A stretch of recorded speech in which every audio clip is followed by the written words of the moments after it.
यशोदा माता म्हटल्या या हात मध्ये बोलवल्याच्या नंतर त्या ठिकाणी पुन्हा हात आली बसल्याच्या नंतर म्हणाली मला बाळाला बघायचंय, बाळ कुठे? त्यावेळेला यशोदा माता सांगतात हो आत्ताच त्याला नाव घातलंय आणि झोपी घातलंय, आता नको त्याला उठवायला, थोड्या वेळ उठल्यानंतर बघा तुम्ही.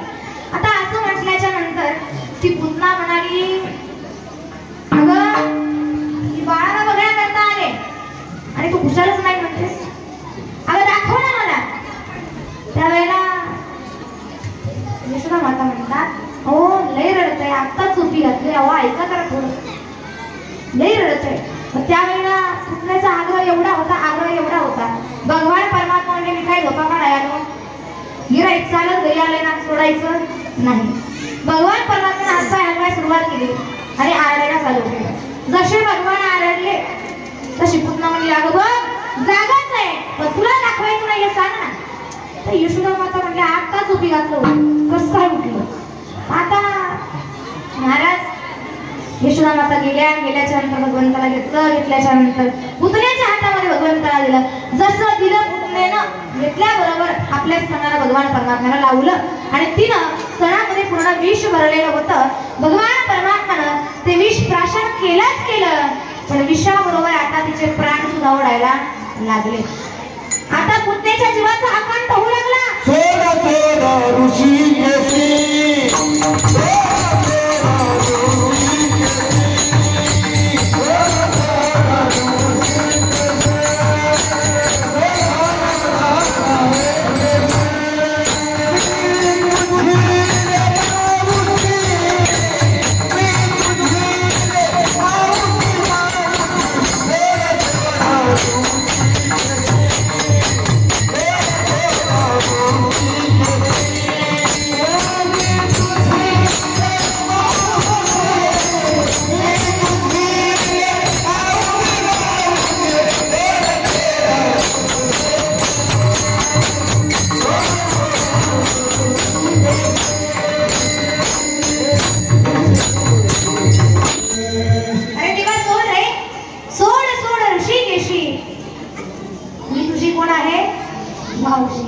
अशी कशी मावशी महाराज जी की ते बाळाचे प्राण त्या ठिकाणी महाराज जीव घेण्याकरता आली होती अशी असावं का मावशी महाराज.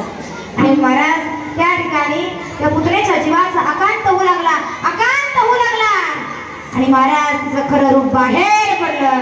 भ्रांती असा तिचा देह त्या ठिकाणी महाराज पुतना कोसळल्याबरोबर धरती थरथर कापू लागली आणि कापण्याच्या नंतर पुतण्याचा प्राण झाले. त्या ठिकाणी पुतना गेल्याच्या नंतर एवढा मोठा तिचा देह आणि त्या देहावरती भगवान परमात्मा असे कणभर दिसत होते महाराज. आणि असे कणभर दिसत असताना महाराज त्या ठिकाणी गोकुळवासियांना वाटलं की अरे काय भूकंप आला का आपल्या गावामध्ये. त्यांनी पाहिलं त्या पुतण्याचा देह दिसल्याच्या नंतर आपला कृष्णा, आपला लाला, आपला काना कुठे हे यशोदा माता बघत होत्या. पहिल्याच्या नंतर तिचा तो देह आणि एवढ्या मोठ्या देहावरती भगवान परमात्मा एवढे कणभर दिसत होते. अशी शिडी लावली त्या देहावरती आणि शिडी लावून भगवान परमात्म्याला खाली घेतलं महाराज. भगवान परमात्मा थया तिच्या देहावरती नाचत होते. भगवान परमात्म्याला खाली घेतलं आणि तिच्या देहाचे तुकडे करून मराठी डोंगराचा ढीग लावला आणि ढीग लावून त्या ठिकाणी भगवान परमात्म्याला मोक्ष दिला महाराज. त्या पुतण्याचा त्या ठिकाणी वध झाला. पुतना गेली ही बातमी मात्र कंसाला कळाली आणि कंसाला कळाल्याच्या नंतर कंस म्हटला पुतना तर गेली आता, पण आता त्याला काही झालं तरी मारायचं म्हणजे मारायचं. आता करायचं काय? पुन्हा सभा भरवली. सभेमध्ये आता त्या ठिकाणी कंसाने सांगितलं ज्याला जे पाहिजे ते देतो, पण जो मला मारणार नाही त्याला मारा. त्या ठिकाणी महाराज एक जण उठल्याच्या नंतर तो म्हटला मी मारतो. म्हणे ठीक आहे.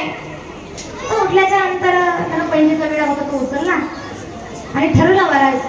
पण तो जात असताना त्याची जी पत्नी होती, पत्नीला सांगितलंय बघा तुम्ही जाताय खरं मारायला, पण देव हा ब्राह्मणाला, संताला, साधूला कधी मारत नाही.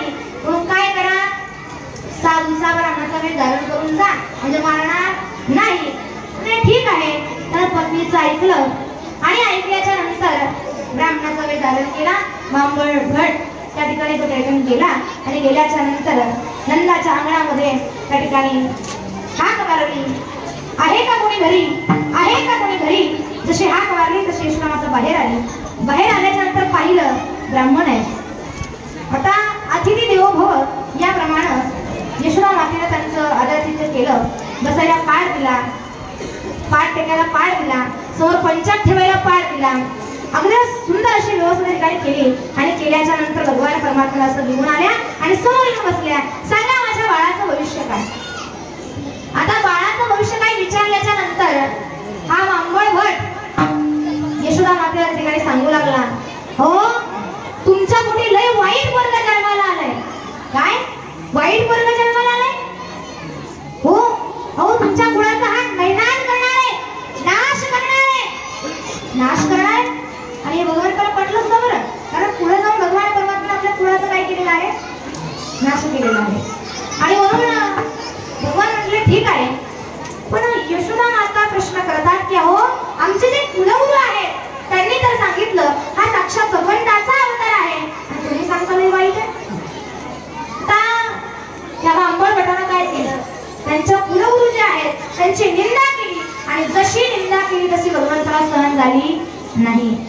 भगवंताला तुम्ही कितीही नाव ठेवा, भगवान परमात्मा सहन करतो, पण भगवान परमात्म्याच्या भक्ताला जर नाव ठेवलं तर तो कधी खपवून घेत नाही. जसं एखादी माय असते, एखादी आई असते, तिला तुम्ही काही बोला पण तिच्या लेकराला जर काही बोलला तर तिला ते कधी सहन होणार नाही. अगदी त्याप्रमाणे भगवान परमात्म्याला सहन होत नाही. भगवान परमात्मा म्हणजे ठीक आहे, माझ्या भक्ताला नाव ठेवतो. भगवान परमात्म्याच्या निर्जीव वस्तू होत्या, त्या निर्जीव वस्तूंना सुद्धा आज्ञा केली. पाट वरवटा बेलणं उलताना सगळ्यांना आज्ञा केली. भगवान म्हणतात ते उलताना चुलीत गेलं, गरम झालं आणि आल्याच्या नंतर तोंडाला असे चटके देऊ लागलं महाराज. होता बैसकेच पाठ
तंपेला बाप